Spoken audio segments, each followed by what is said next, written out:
আসসালামু আলাইকুম। আশা করি সবাই ভালো আছেন। নিজে যদি না বানাইতাম কখনো বিশ্বাসই করতে পারতাম না। মাত্র ২টা ডিম দিয়ে এত সফটভাবে এত সুন্দর কেক বানানো যায়। প্রায় ইউটিউবে ভিডিও দেখতাম, কিন্তু বিশ্বাস করতাম না যে এত সুন্দর কেক কিভাবে বাসায় বানাইছি। কিন্তু আজকে আল্লাহর মতে নিজে ট্রাই করলাম।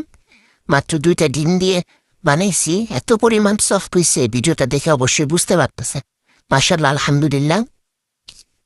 বাসায় খাওয়ার জন্য বানাইছি, তাই অল্প পরিমাণ করে ক্রিম দিয়ে এটাকে ডেকোরেশন করার চেষ্টা করতেছি। আসলে একদম নতুন তো, কখনো বানানো হয় না বাসায় এমনভাবে, তো তেমন একটা ফিনিশিং হইতেছিল না।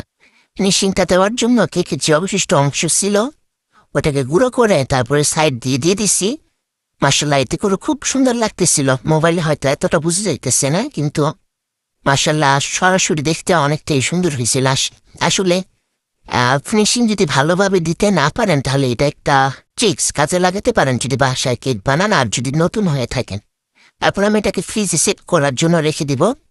আমি সবসময় ফ্রিজে এভাবে বক্স দিয়ে রেখে দিই ডেকে, যাতে কোনো গন্ধ না ঢুকে, কারণ ফ্রিজে তো অন্যান্য খাবারও থাকে, তাই এভাবে রাখলে আর গন্ধটা যায় না। তারপর আমি ওপরে কিছু চকলেট দিয়ে ডেকোরেশন করে নিছি, কারণ আমি একেবারেই পারি না। কিন্তু যদি আপনাদের উৎসাহ পাই তাহলে আপনাদের সাথে ইনশাআল্লাহ কেকের রেসিপিটা শেয়ার করব। আশা করি আপনাদের ভিডিওটা ভালো লেগেছে। ভালো লাগলে লাইক, কমেন্ট আর শেয়ার করবেন।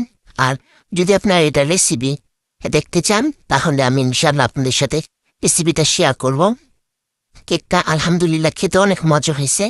আর এই লেয়ারগুলোও দেখতে খুব সুন্দর লাগতেছে। আলহামদুলিল্লাহ খেতে অনেক মজা হয়েছে, ফ্রেশ ছিল, ক্রিমের পরিমাণও কম ছিল। আলহামদুলিল্লাহ অনেক মজা ছিল।